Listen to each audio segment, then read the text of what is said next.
So what do you see here? What should we be thinking about when we're looking at this plexiglass? The first thing we want to consider is the surface itself. The most ideal surface for fingerprints is something that's smooth and non-porous. And that's what we got here. We have plexiglass. It's great for fingerprints. So now we prepare our fingerprint powder and our brushes we're going to use. What we're going to do is we're going to coat the brush with powder. So what's the powder made out of? For white powder, it's titanium dioxide with some sort of wetting agents. For this, after we apply powder to it, we want to spin off the excess powder. Is that good, you think? Yeah, it's good. It's always better to add powder than it is to remove powder. So we want to add powder slowly to our surface. While we're dusting, we want to look at the surface and we want to use our oblique lighting also. So that's going to help us direct where we're going to brush. We're just going to move it back and forth on the surface. And then once I see a fingerprint develop, I want to then look at the way the ridge detail is going and follow that pattern. All right, I don't think I have enough powder. Either that or you're a lot better at this than I am. Oh, I see some. Okay, Oh, you I good? see some. I'm seeing that way. But do you see if is it a whirl, is it a loop, is it an arch? Which way are the lines going? Is it going in a circle? Yeah, it looks kind of circly. Okay, maybe. so now take your brush and follow that circle. And that's to develop the print a little more. Oh yeah, it's coming out great. So we're done with dusting, let's go on to lifting. This looks Fingerprint. like packing tape. Yeah, I mean it's specifically designed for fingerprints. Oh, so it's like super, like very particularly sticky? You'll notice it's very clear.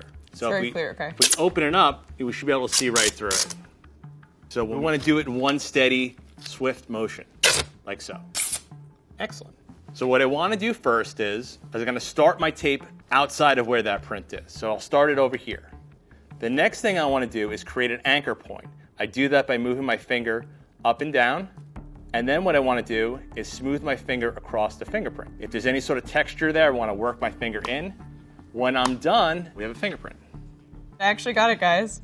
So the next step now is to take this lift and put it onto an acetate. Okay, what's an acetate? It's just a piece of plastic that we're going to put it onto. Got it. Okay, let's make a transfer.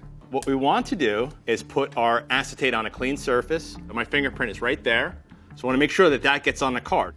So the same way that I lifted it, I want to put it down. And then once it's there, I'm going to rub back and forth to make sure I get out any sort of air bubbles that may be there. Oh yeah, there's a big one in here. And there we go. My print is now on the acetate. Now that you mastered tape lifting, let's move on to something more difficult. Okay, I'm ready.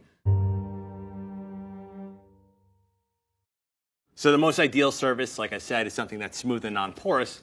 But if we have a surface that isn't smooth, that has a texture to it, or is curved, it's more difficult. In these situations, we'd want to use a product called microsil or any sort of casting type of silicone component.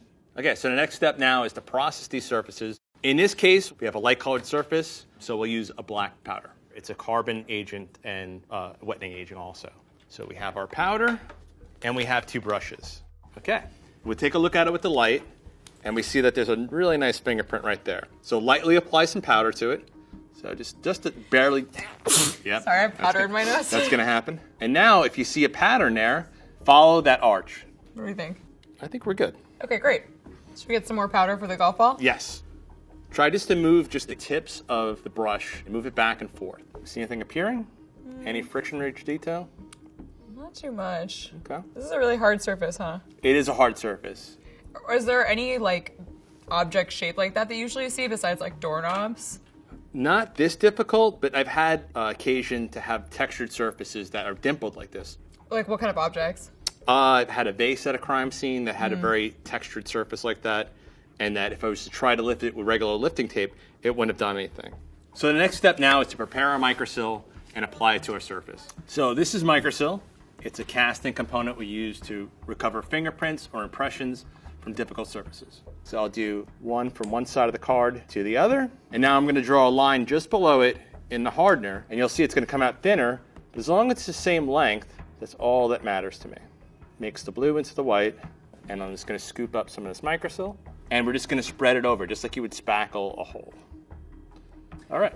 What kind of cases have you used this in before?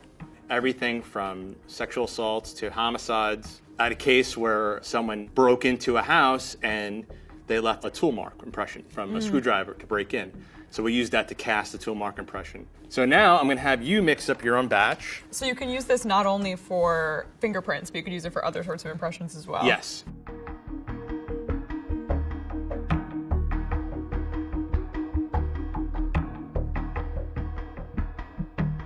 So how long does it take to dry?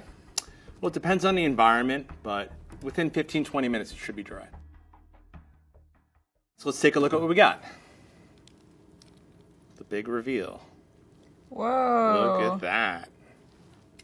So would I now put this print on tape like usual, or would I take a photograph of this? Where would I go next with my little print on here? So after we're done recovering this, we want to secure it so that fingerprint doesn't get destroyed. So we'll put it into a small box. We'll send this to the lab. They'll take examination quality photographs of it, and they may have to do other types of enhancement to it. But these look great. Like, I think you can make an identification just from these guys. It's really impressive.